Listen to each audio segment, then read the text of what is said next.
네, 안녕하세요. 윌입니다. 오늘 얘기할 것은 이제 그림으로 한번 이 세 가지를 얘기해 보려고 합니다. 첫 번째는 페드에서 하는 금융정책, 두 번째 이제 정부, 여기서 정부는 미국은 의회에서, 국회에서 법안을 만드는데 그 중에서 하나가 예산에 관한 법률이죠. 그래서 세금이라든지 예산을 어떻게 쓸 건지에 대한 그런 이제 예산안까지도 다 이제 의회에서 만들고 그걸 이제 실행하는 것은 정부가 되겠습니다. 그래서 이제 이 상호 간에 정부와 의회 간에 서로 이제 협의도 하고 하기 때문에 재정 정책에 있어서는 여기서 정부는 의회와 그다음에 그 행정부 두 가지를 다 합쳐서 정부라고 제가 부르겠습니다. 세 번째로는 이제 이동평균선에 관한 이야기입니다. 이렇게 해서 제가 이제 그림으로 이 세 가지에 대해서 얘기를 하려고 합니다. 그리고 그런 이유는 아무래도 이제 내년쯤 되면 이 세 가지에 대해서 계속 말이 나올 건데 그런 거에 대해서 기본적으로 좀 쉽게 생각을 하고 있어야지 시장 판단한다든지 거기서 괜찮은 주식을 고른다든지 아니면 그때 주식에 대해서 이제 미래를 예측할 때 어떻게 이제 반응할 건지에 대해서 생각할 수 있을 텐데 이제 그런 거에 대해서 이제 좀 제가 쉽게 저 나름대로 머리에 정리해 두려고 하는 것입니다. 그리고 이제 항상 어려움이 생기면 back to basic이라는 말이 있지 않습니까? 그와 같이 이제 여기 보시면은 제 채널에 플레이리스트가 있고 여기 보시면 이제 윌의 그림책에 지금 해당되는 것을 지금 제가 녹화하려는 부분입니다. 그래서 6가지가 있는데 이번에 이걸 만들어서 7번째로 추가시키려고 합니다. 그래서 항상 어려우면 이제 베이지로 돌아가야 되는데 그때 이제 제가 보려고 이제 나름대로 모아 놓는 겁니다. 뭐 많이 다 아는 거지만 다시 이제 베이직을 픽이 필요할 때가 있죠. 그다음에 두 번째 보시는 거는 이제 투자 공식에 의한 투자 결과인데 여러 가지 투자 공식들이 있는데 그에 대한 이제 비교를 제가 지난해부터 올해 한 6월 달까지 한 것 같습니다. 그래서 좀 제가 좀 더 부지런하면 더 할 수도 있었겠지만 이제 연말쯤 돼서 제가 한번 그냥 연말 정산 정도 한 것처럼 해서 보여드리겠습니다. 왜냐하면 이제 그 아이디어라는 것만 이렇게 한 몇 달 팔로 해보시면은 알 수 있는 거니까요. 그 다음에 ETF를 알고 내 포트폴리오 만들기라는 게 있습니다. 그래서 ETF 요즘에 많이 이제 거래하시는데 ETF를 이제 초보자들은 그냥 하시면 되고 이제 제일 쉬운 게 이제 S&P 500이나 QQQ 하시면 되겠죠. 나스닥 100 지수 추종하는 지수 ETF 하시면 되는데 좀 더 이제 자기가 이제 ETF처럼 포트폴리오 만들고 싶으시면 그럼 ETF의 원리를 이용하시면은 똑같은 자기 포트폴리오를 자기 나이나 목적에 맞게 하실 수 있습니다. 그래서 이런 것들이 제 채널 플레이리스트에 있으니까 이제 필요하신 분들은 보시면 되겠고요. 다시 이제 여기 들어와서 첫 번째 이제 페드의 금융 정책에 대해서 얘기를 해보기 전에 이 그림을 그려놓은 걸 설명을 드리겠습니다. 이제 설명에는 이제 보시면은 수도관이 있고 그다음 밑에 물탱크가 있습니다. 그래서 이 수도관은 첫 번째 페드의 금융 정책으로 따지면 새로운 신규 자금이 되겠죠. 그리고 물탱크는 물이 보관되는 장소이긴 하지만 이제 페드의 금융 정책으로 보면 이 물은 돈이지 않습니까? 그래서 물이 이렇게 들어와서 물탱크에 쌓인다는 것은 시장에 물이 모이는 거죠. 그리고 모이다가 어느 정도 물이 너무 많아지면 어느 정도 레벨에서 물의 이제 수위를 조절하기 위해서 물이 이제 내려가는 이런 흐름을 그리게 될 것입니다. 그러면 최근에 양적 완화라는 것은 어떤 일이 있냐면은 양적 완화라고 보면은 저는 제 생각에는 물탱크에 구멍이 난 거죠. 그래서 구멍이 나서 이 물탱크의 구멍을 통해서 물이 새어나가기 시작한 겁니다. 급격하게 뭐 리만 브라더 사태로 시작되었던 뭐 서브프라임 모기지라든지 최근에 이제 뭐 전염병으로 시작되는 팬데믹이라든지 이런 걸로 때서는 경제 위기가 왔고 그런 경제 위기가 오게 되면 이제 금융시장에서는 돈이 마르죠. 왜냐하면 물탱크에 물이 빠진 것처럼 시장에서 이제 이 구멍이 나서 물탱크에 물 새는 것처럼 시장에서 물이 이제 새어나가는 것처럼 돈이 새어나가니까 이제 자금이 없어지지 않습니까? 그럴 때 이제 페드가 서는 정책이 이제 첫 번째 뭐 이제 하실 수 있는 게 여기에 보시면 이제 요 물 나가는 요 밸브 있지 않습니까? 요 물 나가는 요 위치를 낮추는 거, 낮게 더 있던 것을 위로 올리는 거죠. 그래서 이제 최대한 더 올릴 때까지 올리는 겁니다. 그래서 이제 그렇게 되면 될수록, 이제 위에 이 물이 더 고일 수 있는 확률이 높아지죠. 그죠?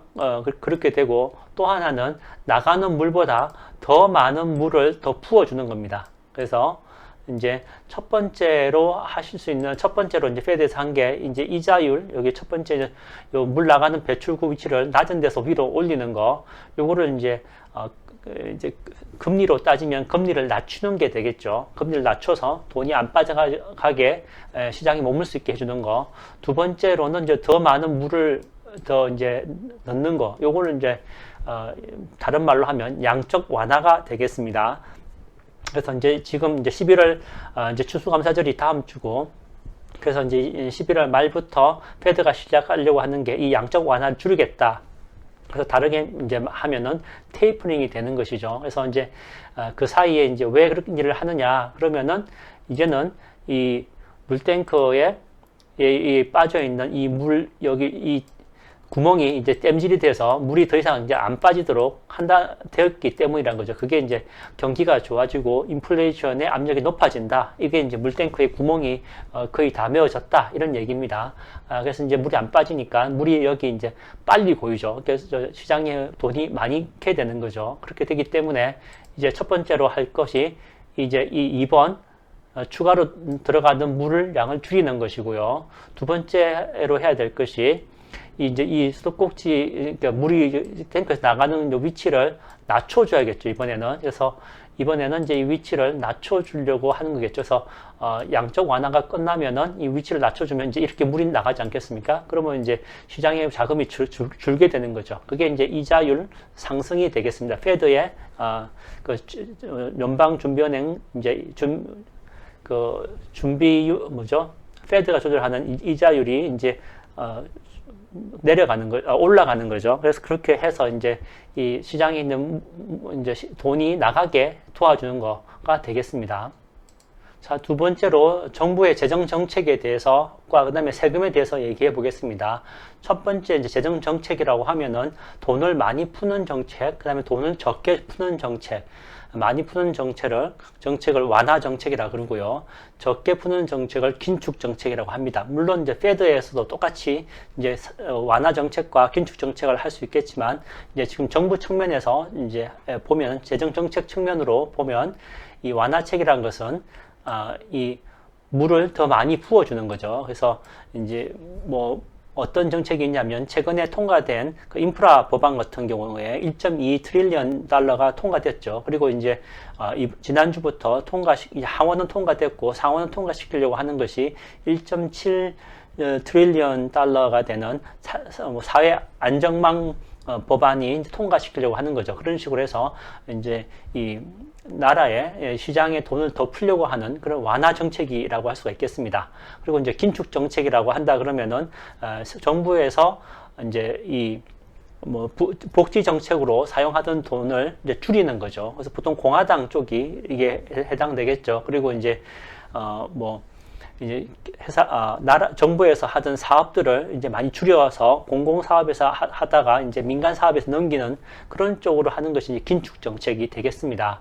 그러면 다음으로는 이제 이 세금에 관한 건데요. 세금에 관해서는 이제 이 물이 어느 정도 물탱크에 차면 즉 시장에 어느 정도 물이 들어온 거에 대해서 이제 이 물을 빼야 되지 않습니까? 이 빼는 걸 이제 세금으로 보시면 되겠습니다. 그래서 이 세금이 이제 위에 있으면 세금을 좀 적게 내는 거고 밑으로 갈수록 세금을 이제 많이 내는 게 되겠죠.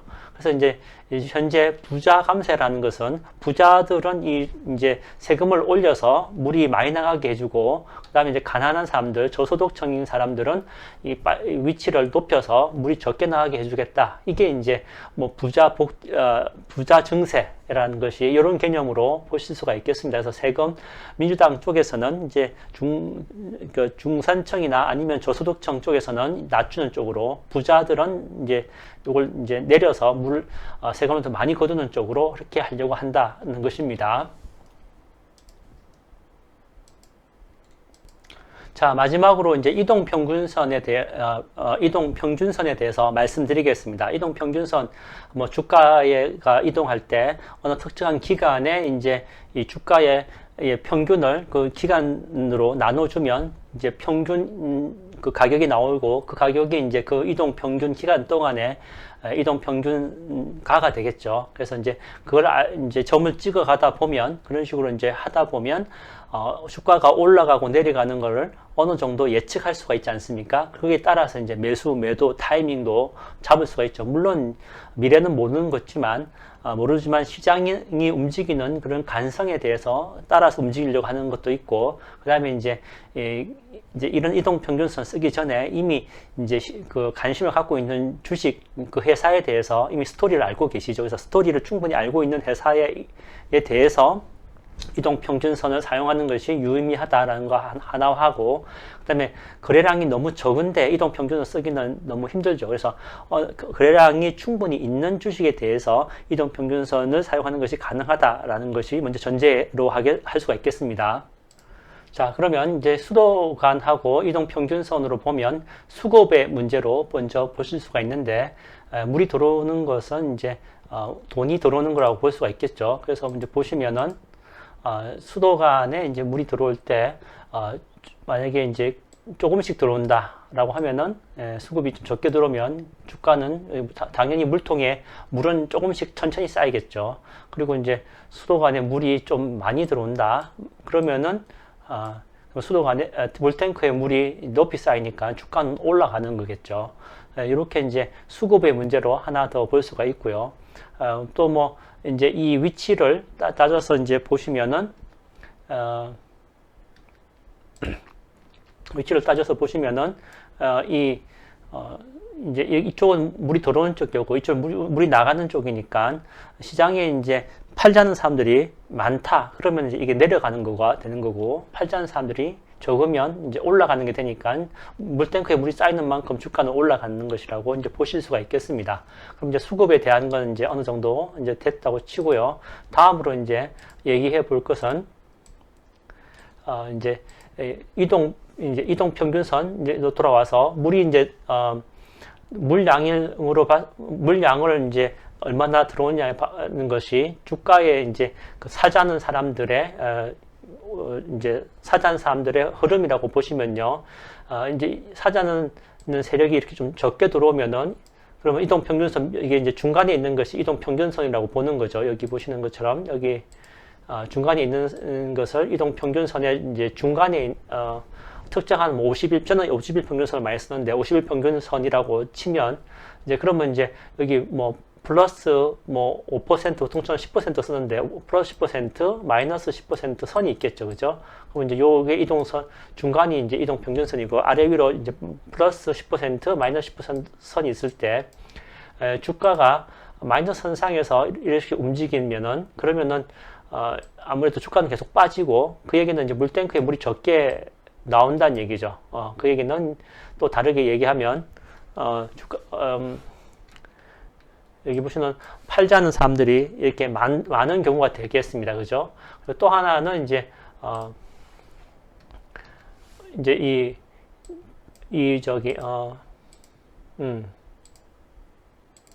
예, 다음으로는 이제 이동 평균선보다 주가가 더 많이 움직인다. 이제 또 위에 있다. 그러면 얘기는 사자는 사람들의 수요가 더 많은 거죠. 그러면 이제 물탱크에 물이 더 많이 들어오게 되고, 그러면 이제 물탱크의 수위는 올라가게 될 것입니다. 그때 이제 팔자는 사람들은 이제 팔고 싶지 않고 보유하고 싶어 하겠죠. 이런 식으로 해서 주가는 이제 올라가게 되는 것입니다.